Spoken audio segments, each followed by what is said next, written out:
투자론 기출문제 풀이로 돌아왔습니다. 우리 초초요약에서 투자론 강의를 들으신 분들은요, 원래 기출문제는 중요하지만 투자론은 기출문제 정말 중요합니다. 그래서 우리 요약 과정에서 정리했던 내용을 기출문제로 어떻게 풀어내느냐가 아주 중요한 핵심 사항이 되니까요, 기출 풀이에 중점을 두시고 두 번, 세 번 반복해서 투자론은 소화해 주셔야 됩니다. 투자론 어렵다고 포기하지 마시고, 하지만 반드시 성과를 주는 파트가 투자론 파트니까 열심히 하시면 하실수록 투자론은 점수가 오른다 하는 생각을 하시기 바랍니다. 반복만이 살 길입니다. 힘내시고, 투자론 조금 힘든 부분이긴 합니다만 열심히 따라와 주시기를 간절히 바래 봅니다. 아시겠죠? 예, 오케이. 출발해 보겠습니다. 1번은 투자의 일반적인 얘기입니다. 투자에 관한 설명이다. 틀린 것을 찾아라 그랬습니다. 자, 부동산은 실물자산이죠. 부동산은 대표적인 실물자산입니다. 화폐가 아닙니다. 그리고 가치 보존력이 뛰어납니다. 가치 보존력이 양호하다. 근데 이게 중요한 게 아니고, 투자는 실물자산이고 가치 보존력이 양호한 편인데 뭐 때문입니까? 그러면 여러분들은 반드시 영속성 때문입니다 라고 얘기를 하셔야 됩니다. 가치 보존력이 뛰어난 이유, 토지의 특성을 찾는다면 영속성입니다. 그리고 여러분들 뒤에 가시면 우리가 영업소득세 계산하는 거 배우지 않습니까? 그죠? 네, 일단 순대를 더해요. 순영업소득에다가 대체충당금이란 걸 더하고 이자 지급분과 감가상각비를 뺍니다. 그럼 과세소득이 나올 거 아니야? 여기서 세율을 딱 때리면 뭐가 튀어나와 버리냐면 영업소득세가 딱 튀어나와 버립니다.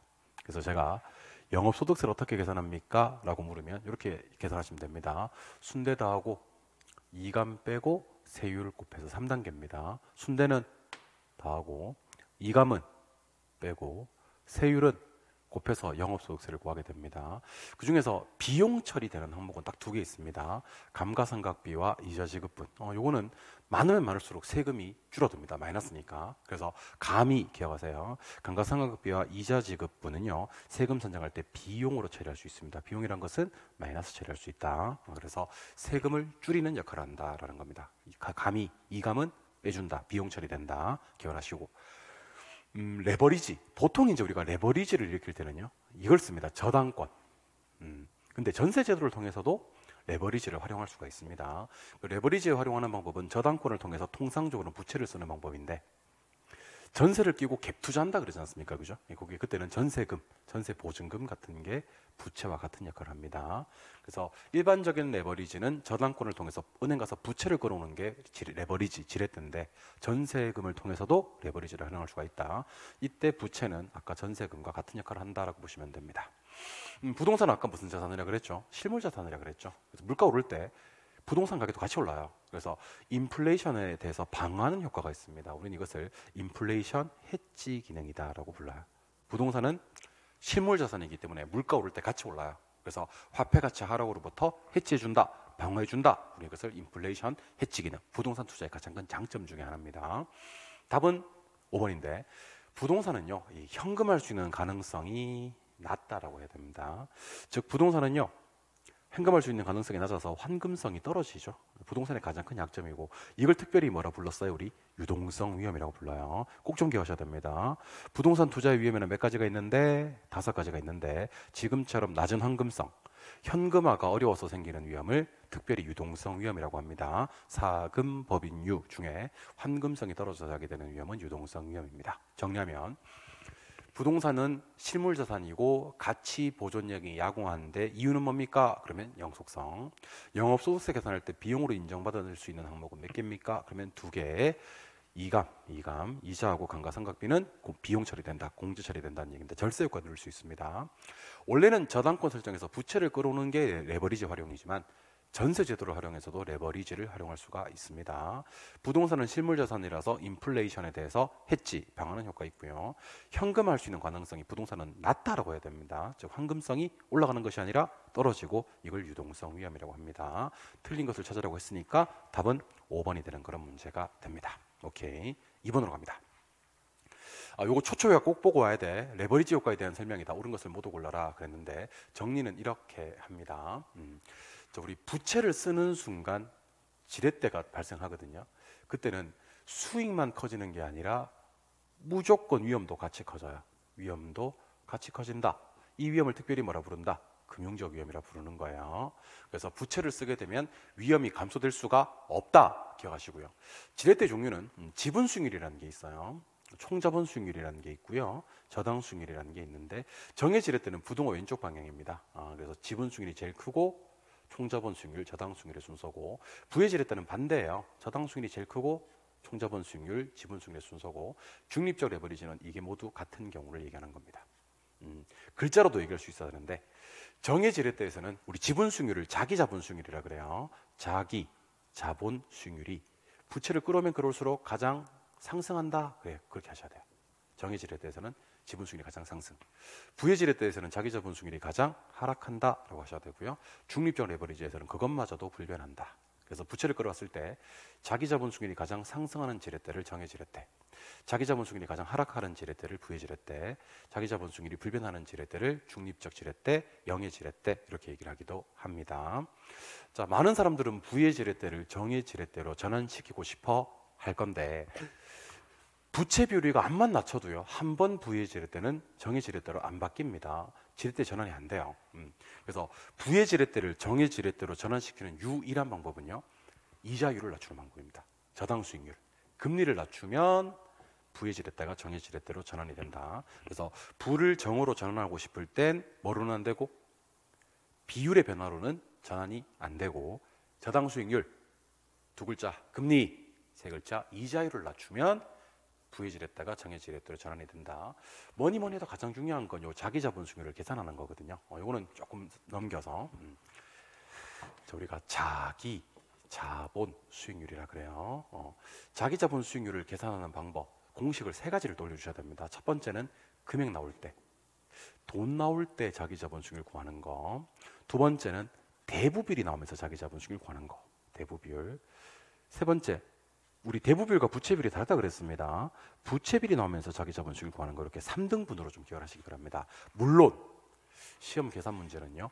압도적으로 금액 주면서 자기 자본 수익률 구하는 것이 비중이 높긴 합니다. 하지만 대부비율과 부채비율로 계산 문제 자기 자본 수익률 구하는 것도 알고는 계셔야 됩니다. 정리하면 금액으로 자기 자본 수익률 구할 때는요. 밑에 내 돈을 박아요. 위에 수익을 올려요. 그리고 이자를 빼요. 그리고 상승분을 가운데다 박습니다. 그래서 암기하실 때는 내 돈 수익이자 상승분 하시면 돼요. 내 돈 수익이자 상승분 이렇게. 대부분이 났을 때는 자기 자본 수익 구하는 게 똑같은데 내 돈 수익이자만 하시면 돼요. 얘는 뭐가 필요 없냐면 상승분이 안 줍니다. 여기서는. 근데 부채비율 이거 좀 특이합니다. 부채비율 나오면서 자기 자본 수익률 구하라는 문제는요. 총자본 수익률에다가 플러스 총자본 수익률 빼기 저당 수익률 금리를 빼고요. 곱하기 부채비율을 곱하거든요. 근데 여러분들 사칙연산에서 그 먼저 계산할 것은 빼기를 먼저 가로를 먼저 계산합니다. 가로를. 여기서는 빼기를 먼저 계산한다니까. 가로가 1번입니다. 가로가. 곱하기를 두 번째로 합니다. 세 번째가 더하기예요.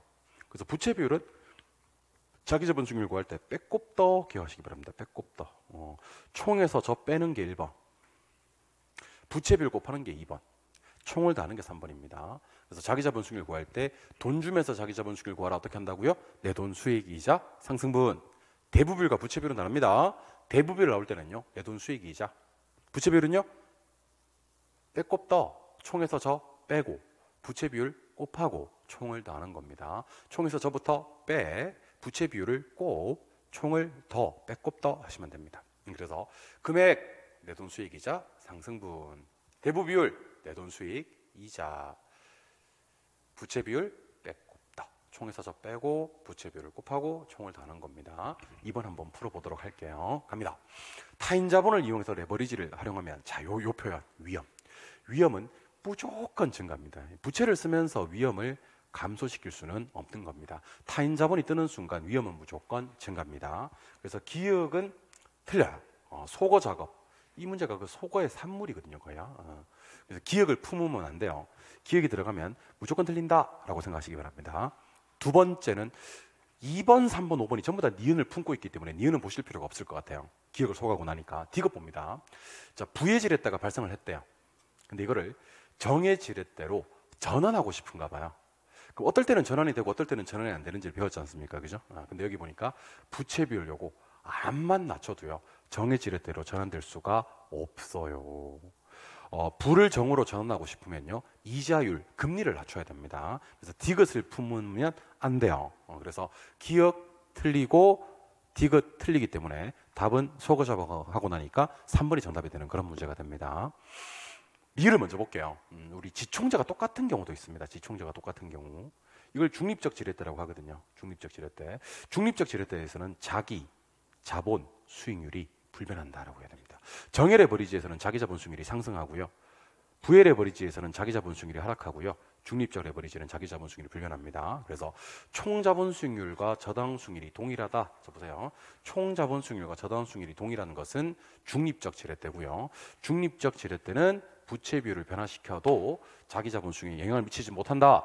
자기 자본 수익률은 불변한다. 그런 뜻입니다. 리을은 맞습니다, 여러분들. 니은. 이거 부채 비율입니다. 부채 비율이 뜨면 이거 빼꼽더로 풉니다. 빼꼽더. 빼꼽더. 자, 총에서 저부터 한번 빼볼게요. 10에서 8을 빼보면 2. 2에다가 곱, 부채 비율 50% 곱합니다. 2에다 50% 곱하면 1. 2의 50%는 1이니까 총을 한 번 더 합니다. 그러면 11% 맞습니다. 그래서 부채 비율이 나오면서 자기 자본 수익률 구하라 라는 문제가 뜨면 빼꼽더 하시면 됩니다. 총에서 저 빼면 10에서 8 빼면 2. 부채 비율 50% 곱하면 1. 자기 자본 수익률 11%. 네, 맞습니다. 빼꼽더 하니까. 근데 문제 이거 똑같이 해서 제가 대부 비율도 한번 풀어드릴게요. 좀 재밌는 거라서. 자, 만약에 총 자본 수익률이 아까 10%라고 했고 저당 수익률이 8%라고 한 것 같아요. 그 다음에 대부 비율이 혹시 50%다. 그럴 때와 부채 비율이 50%다 할 때입니다. 부채 비율 50%는 방금 해드렸잖아요. 그죠? 원래 공식은 이래요. 총 플러스 총 마이너스 저 곱하기 부채 비율인데 순서가 중요하다 그랬습니다. 먼저 총 자본 수익률 10에서 8을 빼는 게 중요합니다. 그러면 요까지 2, 요거 1번 빼는 거. 50% 곱합니다. 요거 2번입니다. 2에다 50% 곱하면 1이지. 요거 10이었잖아요. 그죠? 요거 세 번째 더합니다. 요거. 그러면 이거 11%였고 혹시 대부 비율이 50%일 때는요. 내 돈 수익 이자만 해주시면 됩니다. 자, 대부 비율은 남의 돈이 50%다. 그럼 내 돈도 50%예요. 수익은 여기 10%예요. 10%고 제일 중요한 건 요거 이자입니다. 이자. 이자를 얼마 빼야 되냐면요. 빌린 돈이 얼마인데? 50인데 그중에 8%로 이자로 빼야 됩니다. 50에 8%는 4입니다. 4. 50에 8%. 이 4는 어떻게 구했냐면 4는 빌린 돈 50에다가 금리 8%를 적용해서 4를 뺀 겁니다. 그럼 6을 5로 10으로 나누는 거니까 12%가 됩니다. 다르잖아요. 봐요. 대부분이 났을 때는 내 돈 수익 이자 해가지고 자기 자본 수익률이 몇 프로인데 12%인데 부채비율이 났을 때는 50% 났을 때는 빼꼽더 해가지고 자기 자본 수익률이 11%가 되는 겁니다. 다르다 하는 생각도 하셔야 됩니다. 오히려 부채비율 빼꼽더가 더 쉬울 수 있어요. 암산으로 풀리거든요. 10에서 8 빼면 2, 2에다가 50% 곱하면 1, 여기다 10을 더하면 11% 하시면 되고요. 대부분이 났을 때는 내 돈 수익 이자 하시면 되니까 내 돈 50, 수익 10, 이자는 50에 8%에서 4를 빼주면 되는 그런 문제가 되는 겁니다. 그래서 이 문제 한번 연습하실 때 좀 좋은 문제니까 한번 풀이해 보시기 바라고요. 3번 문제도 가볼까요? 3번. 자, 이런 문제는 타인 자본 활용하지 않는 경우와 50% 활용하는 경우에 1년간 각각의 자기 자본 수익률을 구하라 그랬습니다. 이게 돈으로 나오는 경우는요. 자기 자본 수익률 구할 때 내 돈 수익 이자 상승분 하시면 돼요. 밑에다 내 돈 받고 위에다가 수익 올리고 이자 빼주고 가운데다가 상승분 반영하면 됩니다. 근데 이런 문제가 시험에 뜨면 문제의 틀이 똑같기 때문에 딱 가운데 정도에다가 이 지분 부채를 쓰는 게 좋아요. 지분 부채를 딱 쓰시고 10억짜리 부동산 사면서 타인 자본을 활용하지 않았을 때는 지분이 10억 그냥 들어가야 됩니다. 부채는 빵원 이런 경우고 타인 자본을 50% 활용하는 얘기는 지분도 5억이고 부채도 5억이다 이렇게 써놓는 게 좋아요. 항상 딱 가운데다가 지분 부채를 써놓는 게 좋습니다. 그래서 요거는 문제는 기억을 먼저 풀지 마시고 니은을 먼저 푸는 것을 과감하게 추천합니다. 니은 내 돈 니은을 먼저 풀지 마시고 기억을 먼저 푸는 것을 과감하게 추천합니다. 타인 자본을 활용하지 않는 거. 그럼 내 돈 10억입니다. 내 돈 10억. 수익은 3천만 원입니다. 3천만 원. 이자는 안 빼도 됩니다. 근데 10억짜리 부동산이 2% 올랐습니다. 10억이 20%는 2억이고요. 2%는 2천만 원입니다. 이자는 안 빼도 되겠죠. 그러면 10억분의 5천이니까 얘는 5% 이렇게 계산하시면 돼요. 그래서 자기 자본 수익률은 5%니까 답이 될 수 있는 건 3번 아니면 4번 중에 하나고요. 니은이 이 문제 하이라이트가 되겠죠. 내 돈 수익 이자 상승분을 다 적용하는 거니까 내 돈은 5억 들어갔어요. 수익은 똑같이 3천만 원. 상승분은 똑같이 2천만 원인데 이 문제는 이자를 빼줘야 됩니다. 빌린 돈이 5억인데 그중에 4% 이자를 뺍니다. 5억의 4%는요. 5억의 40%가 2억이거든요. 4%는 2천만 원입니다. 2천만 원 빼주면 됩니다. 그러면 3천만 원만 남잖아요. 그죠? 그럼 이건 6% 이렇게 해서 5%, 6% 답은 3번이 되는 그런 문제가 됩니다. 절대로 그리고 하나도 어려운 문제가 아니니까 반드시 풀 수 있었으면 좋겠습니다. 4번 문제도 똑같은 문제라서 빠른 속도로 한번 가보도록 할게요. 딱 가운데다가 내 돈 수익이자 상승분을 반영하면 되는데 지분 부채를 갖다가 써놓는 게 좋다 그랬습니다. 이번에는 요 표현을 좀 잘 기억하셔야 됩니다. 2만 원, 2억입니다. 2억. 2억짜리 부동산 사면서 타인자본 활용하지 않는 것부터. 그러면 지분 2억 들어가야 되고 부채 빵원. 타인자본 40% 활용하는 경우 그러면 2억에 40%니까 8천이 빚을 내야 되고요. 1억 2천이 지분이 되는 겁니다. 아까 소개해드렸습니다만은 타인자본 활용하지 않는 걸 먼저 푸시는 게 좋아요. 그래서 니은을 먼저 풀면 내 돈 2억 다 들어가야 되고 수익은 700만 원이고 이자는 안 빼도 되고 2억짜리 부동산이 3% 올랐으니까 2억에 30%가 6천만 원이거든요. 근데 3%는 600만 원이 되겠죠. 그래서 1,300만 원 나누기 2억 때려주면 계산기에 0.065 해서 이거는 6.5%가 될 거고 이 문제 하이라이트는 이번에는 반대로 기억이 되겠죠. 내 돈 수익이자 상승분을 다 박는 겁니다. 내 돈은 1억 2천만 원 들어갔어요. 써놓으니까 쉽지? 700만 원이 수익이고 상승분은 600만 원인데 이자를 빼줘야 됩니다. 자, 빌린 돈이 아까 얼마였는데 8천이었는데 그중에 5% 이자를 냅니다. 5% 빨리 계산하는 방법은 절반 하고 0 하나 빼면 됩니다. 즉 50% 계산한 다음에 0 하나 빼면 돼요. 8천만 원의 절반은 4천이고요. 0 하나 빼면 400만 원이 됩니다. 그럼 결국 1,300만 원에 400만 원 빼면 900이 되고요. 900을 1억 2천으로 나누면 0.075, 7.5%가 되는 겁니다. 그래서 기억은 7.5%, 이유는 6.5% 이렇게 해서 답은 4번이 되는 그런 문제입니다. 3번, 4번 문제가 사실은 대표 유형이니까 우리는 내 돈 수익이자 상승분인데 통상시험에서는 빚을 안 내는 경우와 빚을 몇 프로 내는 경우로 구분하니까 딱 가운데다가 지분 부채 딱 해서 금액 적어놓고 문제 푸시면 내 돈 수익이자 상승분을 빠르게 접근하실 수가 있고요. 요 3번, 4번 문제는 이해나 암기의 영역이라기보다는 트레이닝, 훈련의 영역이니까 계속 반복적으로 한번 풀어보시기를 간절히 바라봅니다. 아시겠죠? 연습하셔야 되고요. 이번에는 부동산 투자의 위험과 수익으로 가도록 하겠습니다. 너무 중요한 내용이죠. 출발하도록 하겠습니다. 자, 부동산 투자의 위험 5가지 얘기해봐. 그러면 사금, 법인유, 사금, 법인유 하시면 돼요. 그리고 중요한 거 확인해 보도록 할게요. 사업상의 위험은 또다시 종류가 3가지로 나뉘어져요. 자, 시장 상황이 변하는 시장 위험과 근로자가 파업하거나 영업 경비가 변동하는 운영 위험과 환경이 변해서 내 부동산의 상대적 위치가 변하는 위치적 위험이 있습니다. 그래서 시장 위험, 운영 위험, 위치적 위험은 사업상 위험에 속합니다. 암기할 때는 사업할 때 쉬운 위치 이렇게 얘기하시기 바랍니다. 사업할 때 너무 찾기 어려운 위치에 위치하시면 사업이 힘들어져요. 사업할 때는 쉬운 위치, 시장, 운영, 위치적 위험이 사업상 위험에 속합니다. 금융적 위험은 부금으로 암기하시면 좋습니다. 부금. 부채를 잘못 썼을 때 하게 되는 위험, 금융적 위험입니다. 부금 기억하세요. 정부 정책이 변하는 것을 법적 위험이라고 합니다. 그 다음에 인플레는요. 차고대변 기억하시기 바랍니다. 인플레이션이 예상될 때는 대출자들은 변동이자율이고 차입자들은 고정이자율을 선호합니다. 차입자들은 고정이자율을 선호한다. 그래서 인플레이션이 예상될 때는 누가 무슨 이자를 선호하고 누가 무슨 이자를 선호합니까? 그러면 차입자 그러면 바로 고정이자율. 대출자 그러면 반드시 변동이자율 이렇게 해서 누가 남의 차고 앞에다가 대변 싸놨어 똥 쌌어 이렇게 차고대변은 인플레 때문입니다. 유동성 위험은 3글자 현금화입니다. 현금화 가능성이 낮아지잖아요. 즉 부동산은 현금화가 어렵고 환금성이 떨어집니다. 이걸 유동성 위험이라고 합니다. 정리하면 이렇습니다. 자, 쉬운 위치 그러면 사업성의 위험, 부채 잘못 쓰면 금융적 위험, 정책이 변하는 건 법적 위험, 차고대변, 차입자 고정금리 선호하고 대출자 변동금리 선호하는 건 인플레 위험, 현금화, 환금성이 떨어지는 건 유동성 위험 이렇게 보시면 됩니다. 그래서 이 문제도요. 5번부터 먼저 올라가는 것도 괜찮을 것 같아요. 5번 갑니다. 현금화 어렵지. 요걸 갖다 우리는 유동성 위험이라고 합니다. 3번, 4번은 사업상의 위험에 속합니다. 사업상의 위험에 특히 쉬운 위치에 운이치, 사무실 관리, 근로자 파업, 영업 경비 변동 이런 것들이 운영 위험에 속하고요. 환경이 변화해서 내 부동산의 상대적 위치가 변하는 것은 위치적 위험. 요것에다가 시장 위험 합치면 사업성 위험이 됩니다. 부채 잘못 썼을 때 하게 되는 위험, 요거는 이제 특히 금융적 위험이다라는 것을 꼭 기억하셔야 됩니다. 1번은 인플레이션 위험인데, 인플레가 예상될 때 대출자들은 무슨 금리 선호합니까? 그러면 변동금리를 선호합니다. 그래서 이렇게 해야 됩니다. 고정이자율 대신 변동이자율로 대출하기를 선호한다. 그래서 여러분들 요게 주안점이 됩니다. 인플레이션이 예상될 때 대출자들은 어떤 이자율 대신 어떤 이자율을 선호합니까? 그러면 고정 대신 변동금리를 선호한다. 바로 답이 나와야 됩니다. 인플레 딱 뜨면 시험지에다가 차고대변 딱 써놓고 문제 푸시면 좋습니다. 차입자들은 인플레이션 예상될 때 금리가 고정돼 있기를 바라고요.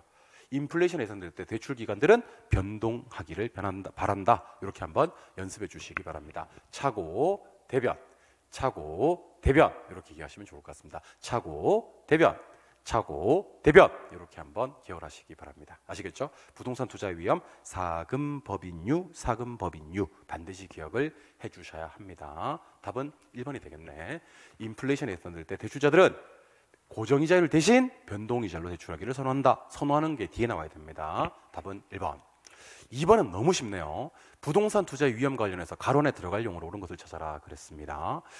부채가 떠버렸습니다. 부금으로 암기하시면 됩니다. 부채 떴을 때는 사금법인 중에서 특별히 금융적 위험입니다. 금융위험. 답은 바로 5번이 되는 그런 문제가 되겠네. 부채 뜨면 금융, 부채 뜨면 금융, 청약, 부금, 청약, 부금으로 기억을 해두시면 좋을 것 같습니다. 부채를 썼을 때 하게 되는 위험이 금융적 위험입니다. 부금, 부금, 부금 기억하세요. 세 번째, 투자 가치를 구하라 그랬는데 여러분들 일단 두 가지를 아셔야 됩니다. 투자 가치 구하는 공식이 있습니다. 투자 가치 구하는 공식은 순수익을 요구 수익으로 나눕니다. 근데 좀 중요한 사실이 하나 있습니다. 요구 수익률을 구하는 공식도 알고 계셔야 됩니다. 자, 제가 앞으로 요구 수익률 어떻게 구해요? 그럼 여러분들은 무조건 더하기만 해주시면 됩니다. 무위험률 더하기, 위험할증률 더하기, 인플레이션 더하기, 빼기가 없습니다. 이때 무위험률은요, 시간에 대한 대가로서 국채나 정기예금 같은 금리를 얘기하는 겁니다. 그래서 금리가 상승하면요, 무위험률이 상승하기 때문에 요구 수익률이 상승하는 거고요. 위험할증률은 위험에 대한 대가를 얘기하는 겁니다. 그래서 위험이 커지면요, 위험할증률이 커지기 때문에 요구 수익이 커집니다. 특히 위험이 커질 때 수익이 커지는 요 관계를 갖다 우리는 위험과 수익의 상쇄관계다 또는 비례관계다라고 부르기도 합니다. 인플레이션이 예상되어도 요구 수익률은 상승합니다. 요구 수익률은 더하기만 기억하세요. 금리 상승하면 요구 수익률은 커지고요. 위험 커지면 위험 할증률 커져서 요구 수익률 커지는 거고요. 인플레가 상승하면 요구 수익률은 커지는 거다라고 생각하시면 돼요. 하나 더. 요구 수익률을 세 글자로는 뭐라 부르냐면 할인율이라고 불러요. 무슨 율이요?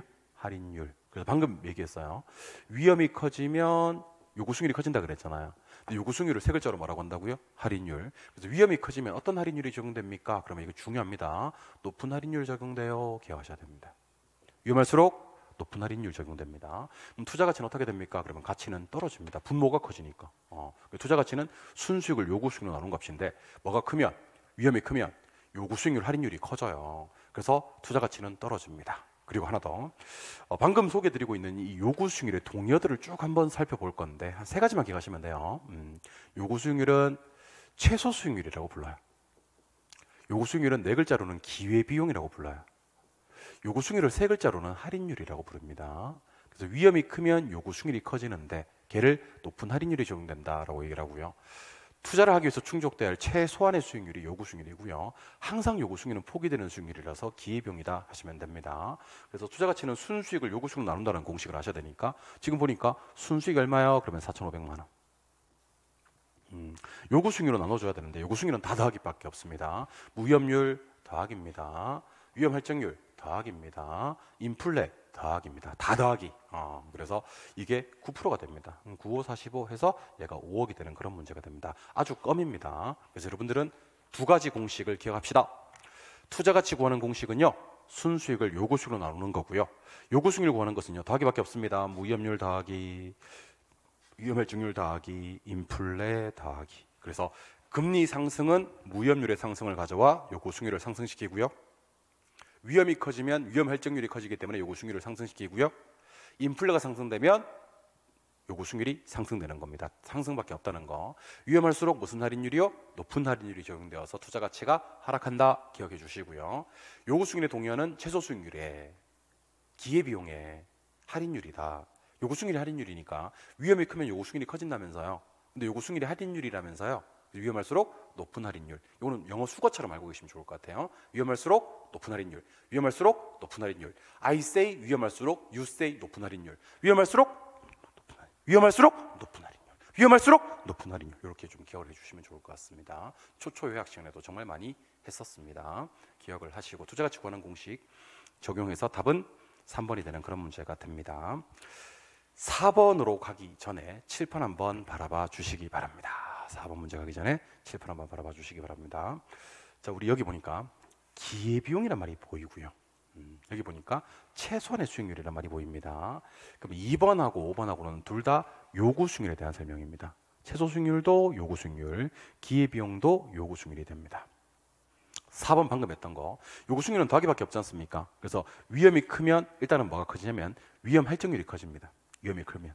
그래서 요구 수익률이 어떻게 됩니까? 그럼 위험할수록 요구 수익률이 커지고 위험이 커지면 요구 수익이 커지는 이 같은 관계를 위험과 수익의 상세 관계. 상세는 뭐다? 비례 관계를 얘기한다. 기억을 하시기 바랍니다.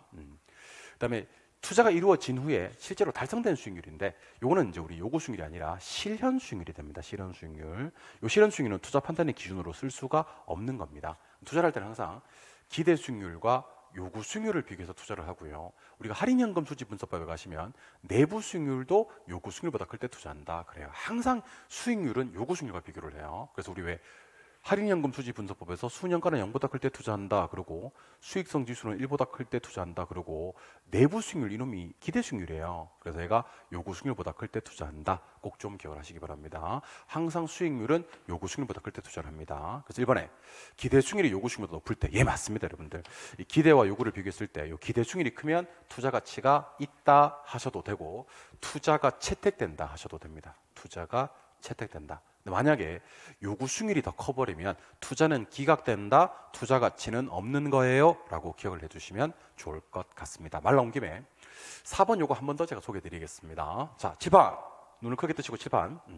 수익률에는 기대 수익률이 있고 요구 수익률이 있는데 기대 수익률을 우리는 예상 수익률이다 라고 부르기도 하고 얘를 갖다 우리는 내부 수익률이다 라고 부르기도 해요. 요구 수익률 이름은 최소 수익률이다 라고 부르기도 하고 네 글자로는 기회비용이다 라고 부르기도 해요. 기대 수익률이 클 때는 투자하고요. 요구 수익률이 클 때는 투자하지 않다가 기대와 요구가 같을 때는 우리 이걸 네 글자로 투자 균형을 이룬다라는 표현을 써요. 근데 투자 균형은 누가 움직여서 투자 균형으로 가냐면 요 기대 수익률이 움직여서 투자 균형으로 가요. 요거는 stay here, 얘는 고정값입니다. 자, 기대가 컸을 땐 기대가 점차 하락하기 시작합니다. 그래야지 균형으로 갈 수 있습니다. 같아집니다. 기대가 작게 출발했을 때는 좀 있으면 기대가 점차 상승합니다. 그래서 균형으로 갑니다. 그래서 처음 시작에 기대가 컸을 땐 기대가 점차 하락하여 균형으로 가는 거고요. 기대가 작았을 땐 기대가 점차 상승해서 균형으로 가는 겁니다. 근데 누가 여러분들한테 기대 수익률을 이놈 어떻게 구해요? 그럼 이렇게 얘기하시면 됩니다. 기대 수익률은 비정낙이라 그래요. 비관적, 정상적, 낙관적의 확률과 수익률을 곱해서 더해서 구해요. 그래서 숫자 곱하기 숫자 퍼, 숫자 곱하기 숫자 퍼, 숫자 곱하기 숫자 퍼 GT 눌러주면 됩니다. 확률은 3개 더했을 때 100%가 나와야 되고요. 비정낙으로 가면 갈수록 수익률은 점점 올라가 줘야 됩니다. 얘가 5%면요. 얘는 8%, 얘는 13% 이런 식이야. 그래서 요거는 숫자가 제일 작아야 되고요. 얘는 5보다는 크고 13보다는 작아야 되고요. 얘는 가장 커야 됩니다. 요구 수익은 어떻게 구합니까? 그럼 아까 했었는데 무위험률 더하기 위험 할증률 더하기 인플레까지 기억하시면 되고요. 무위험률은 시간에 대한 대가로서 금리 같은 거 생각하시면 되고요. 위험 할증률은 위험 대가다라고 기억을 하시면 좋을 것 같습니다. 그래서 그 기대 수익률은 비정낙의 확률과 수익률을 곱한 다음에 다는 작업이 필요하지만 요구 수익률은 더하기밖에 없다는 것도 알고 계시면 좋을 것 같아요. 어렵지 않죠? 예, 기억을 하셔야 되고요. 5번으로 가도록 하겠습니다. 5번 문제 가자. 부동산 투자의 위험 분석에 대한 설명이다. 틀린 것을 찾아라 그랬습니다. 자, 위험이 커지면 수익도 커지죠. 위험과 수익이 같은 관계는 비례 관계 그러기도 하고 얘를 다른 말로 표현하면 상세 관계라고 표현하기도 합니다. 위험할수록 수익이 커지죠. 평균 분산 결정법. 자, 평균 분산 결정법은 뭐냐면요. 평균이 수익 측정하는 거고 분산은 위험 측정하는 거거든요. 같은 값일 때는 이제 수익은 높은 게 좋고 같은 값일 때 위험은 낮은 게 좋다. 이게 평균 분산 결정법입니다. 근데 평균 분산 결정법에 한계가 있습니다. 한계. 어떤 한계가 있냐면 위험도 다르고 수익도 다른 그 두 개의 투자 대상에서는 뭐가 더 좋다고 얘기를 못 하는 거예요. 그러니까 한번 생각해 보세요.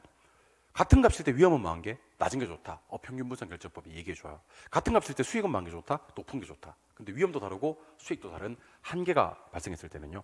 변이계수라는 걸 써요. 크게 중요합니다. 이 변이계수. 자, 변이계수는 공식이 기대 수익률분의 표준 편차예요. 그러면 얘는 위에 표준 편차를 올립니다. 위험을. 그래서 얘는 수익을 고려한 위험의 크기 해서 요 값이 뭐한 게 좋냐면 작을수록 좋아요. 그래서 평균 분산 결정법은 어떤 장점이 있냐면 위험과 수익이 같을 땐 누가 더 좋다라고 얘기를 해줘. 근데 위험도 다르고 수익도 다른 두 개 투자 대상 중에서는 뭐가 더 좋다라고 얘기를 못 한다니까. 그때는 짜잔하고 누가 나타난다? 평균 분산 결정법을 한계를 극복하기 위해서 변이계수가 등장합니다. 변이계수는 위험을 측정하는 지표입니다. 근데 수익을 고려한 위험의 크기고 요 결과값이 많을수록 작을수록 좋은 겁니다.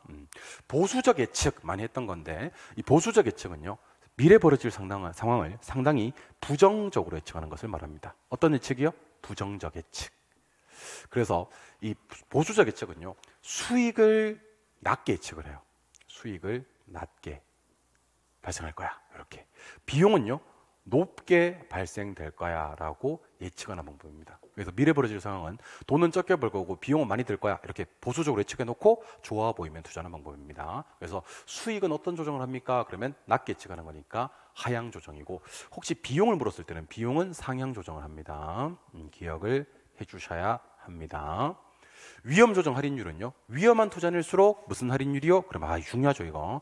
위험한 투자일수록 높은 할인율 해야 됩니다. 위험할수록 높은 할인율 기억하셔야 됩니다. 낮은 할인율 아니고 위험할수록 높은 할인율. I say 위험할수록 you say 높은 할인율. 틀린 걸 찾아야 되니까 답은 4번입니다. 민감도 분석은 이 두 단어를 꼭 좀 기억하셔야 됩니다. 투입 요소를 변화시켰을 때 결과치가 어떠한 영향을 받는지를 분석하는 기법인데, 투입 요소가 시험에 나올 때는 각종 변수다라고 나오기도 해요. 결과치는 시험에 나올 때 수익성이다 아니면 뭐 순영가다, 그리고 최근 시험에서는요 내부 수익률이다 라는 나온 적이 있습니다. 각종 변수가 변했을 때, 투입 요소가 변했을 때 수익성, 순영가, 내부 수익률이 어떠한 영향을 받는지를 분석하는 기법은 민감도 분석이 됩니다. 이 민감도 분석과 vs 비교해야 될 분석 중에서 흡수율 분석이라는 게 있어요. 비교하셔야 된다 그랬죠. 예. 흡수율 분석은 지난 1년간 시장에 공급된 부동산이 얼마만큼 소비되는지를 따지는 겁니다. 그래서 뭐를 파악하는 거냐면 추세를 파악하는 겁니다. 과거 추세를. 근데 흡수율 분석하는 목적이 뭐예요? 라고 묻거든 미래를 예측하는 것이 목적이다 라고 얘기해 주시는 겁니다. 흡수율 분석의 목적은 미래 예측입니다. 목적하고 미음 나오면 목적하고 미래 예측입니다. 소비가 잘 되면 흡수율이라고 하고요. 혹시 소비가 안 되는 부동산도 있거든요. 소비가 안 되고 남은 것을 갖다 우리는 공실률이라 그래요. 그래서 흡수율은 반대말이 떡하니 존재합니다. 무슨 율이요? 공실률. 소비되면 흡수율, 소비 안 되면 공실률. 그래서 정리합니다. 투입 요소 변화시켰을 때 결과치가 어떠한 영향을 받는지를 분석하는 기법은 민감도 분석이고요. 시장에 공급된 부동산이 소비가 돼야 안 돼 따지는 것은 흡수율 분석입니다. 구분해서 정리해 주시기를 바랍니다. 정리하면 위험과 수익은 비례관계고 상쇄관계예요. 평균 분산 결정법은 수익과 위험 중 같은 값일 때 누가 더 좋은지를 얘기해 주는데, 위험도 다르고 수익도 다른 한계가 발생했을 때는 변이계수가 작은 것에 투자하시면 됩니다. 보수적으로 예측할 때는요, 부정적으로 예측하기 때문에 수익을 낮게 비용을 높게, 즉 수익은 하향 조정하고요, 비용은 상향 조정해서 투자 여부를 판단합니다.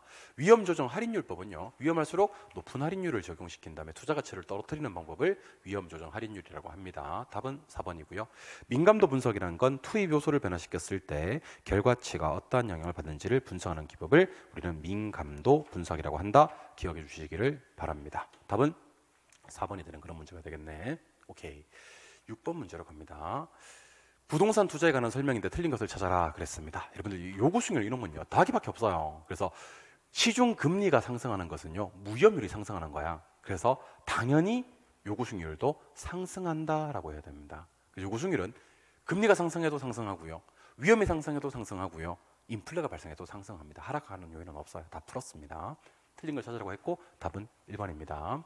기대 수익률은 아까 제가 예상 수입과 지출이라 그랬습니다. 그래서 머릿속에 항상 최소 수익률이면서 기비용이 되는 건 요구 수익률이고 예상되는 건 기대 수익률이 됩니다.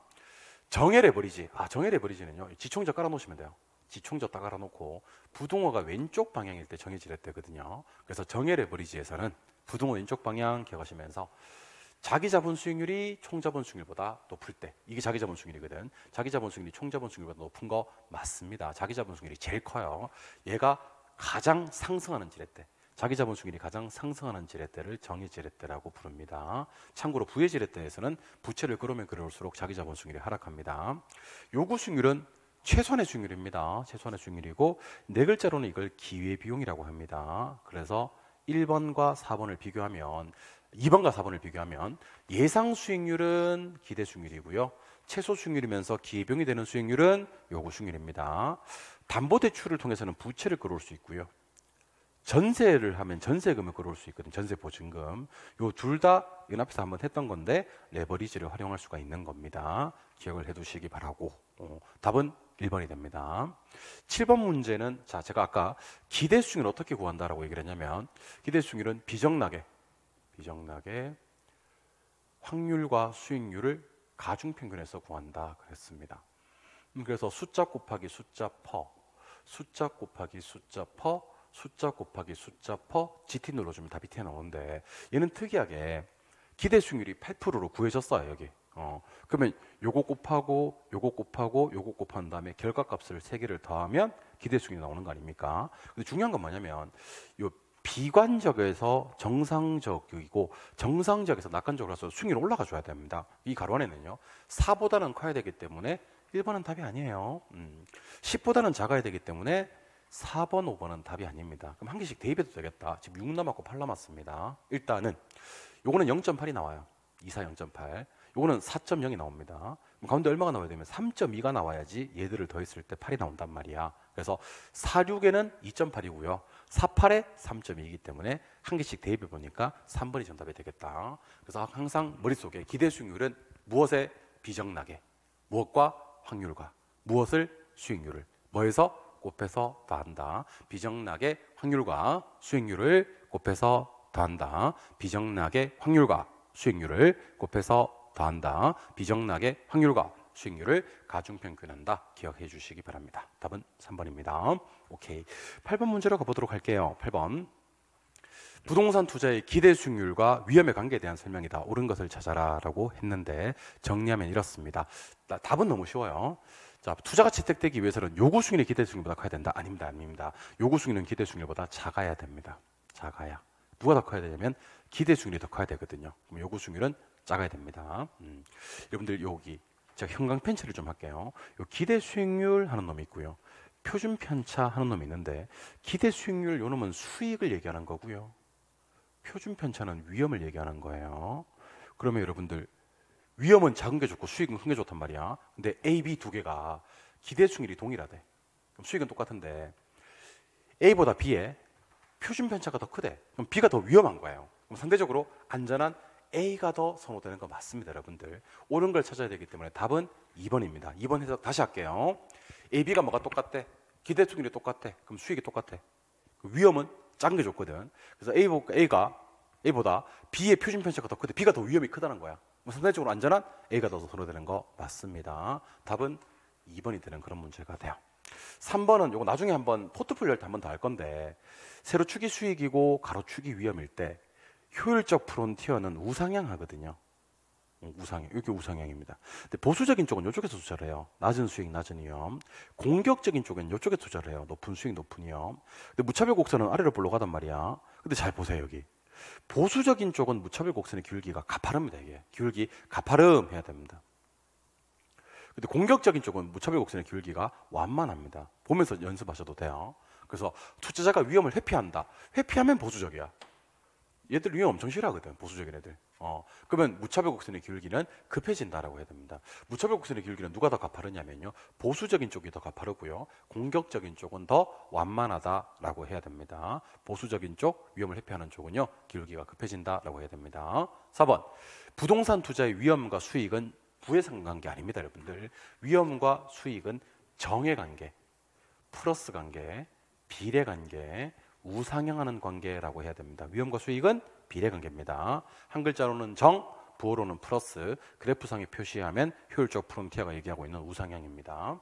그리고 시험에 요구수익률이 뜨면 마음 편안하게 플러스 3개입니다. 무위험률 플러스, 위험할증률 플러스, 인플레 플러스거든요. 그래서 무위험률이 상승하는 순간 요구수익률은 당연히 상승합니다. 무위험률이 상승하면 요구수익률은 당연히 상승하는 겁니다. 무위험률의 상승, 요구수익률의 상승으로 이어집니다. 무위험률의 상승, 요구수익률의 상승으로 이어집니다.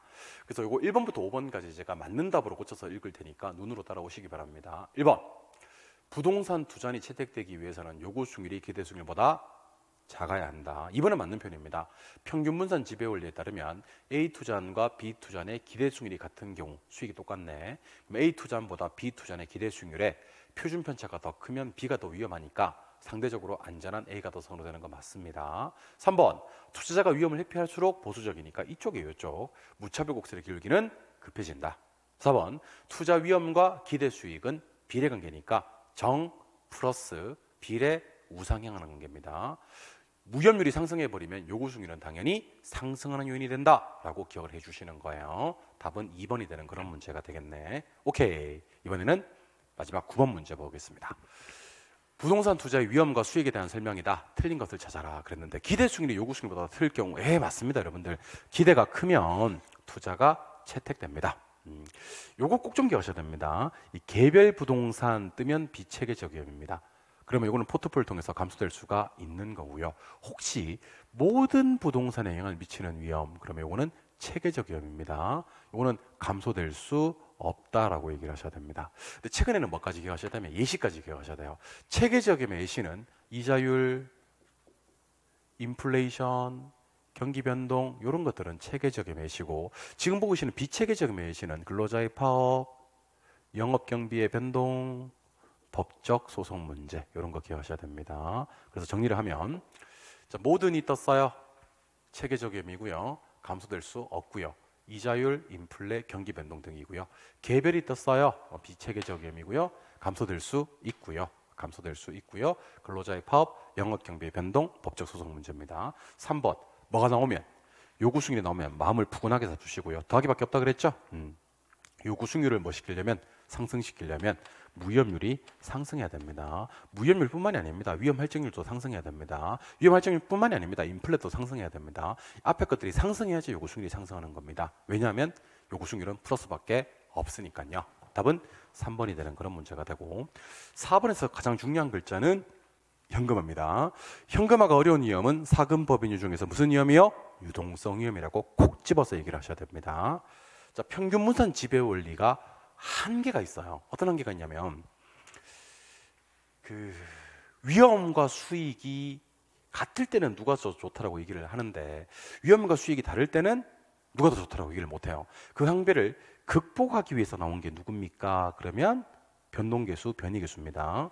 변이계수는 한 번 더 소개를 해드립니다만은 뭐 분의 뭡니까? 그러면 기대 수익률 분의 표준 편차, 그러니까 수익을 고려한 위험의 크기입니다. 요 값이 무엇할수록 작을수록 중요합니다. 요 값이 작을수록 더 안전한 투자 대상이니까 평균 분산 지배 원리를 결정이 안 될 때는 변이계수가 작은 것으로 한계를 극복해보자 기억해 주시기 바랍니다. 그래서 위험을 측정하는 지표는 3개가 있습니다. 첫 번째는 분산, 두 번째는 표준 편차, 세 번째는 변이계수입니다. 셋 다 뭘 측정하는 거다? 뭘 측정하는 거다? 위험 측정하는 거다. 클수록 좋다, 작을수록 좋다, 작을수록 좋다. 분산, 표준 편차, 변이계수는 작을수록 좋다. 위험 측정하는 지표라서 그렇습니다. 답은 3번이 되는 그런 문제가 됩니다. 9번까지 정리를 해봤습니다. 투자로는 이렇게 기출된 문제를 푸시면서 실력 향상을 반드시 도모해 주시기 바랍니다.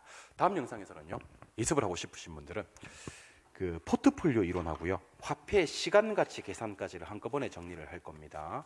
그래서 혹시 쌤 다음 주에 내가 예습하고 싶어요 하시는 분들은 다음 시간, 다음 영상에서는 132쪽까지 이걸 투자론 2번째 우리 기출문제 풀이로 제가 잡아서 수업을 진행하도록 하겠습니다. 아시겠죠?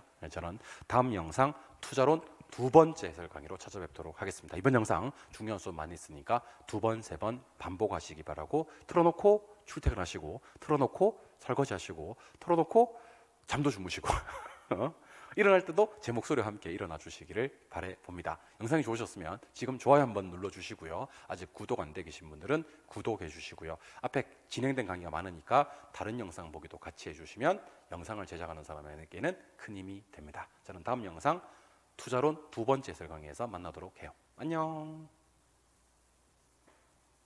좀 쉬었다 하겠습니다. 좀 쉬었다가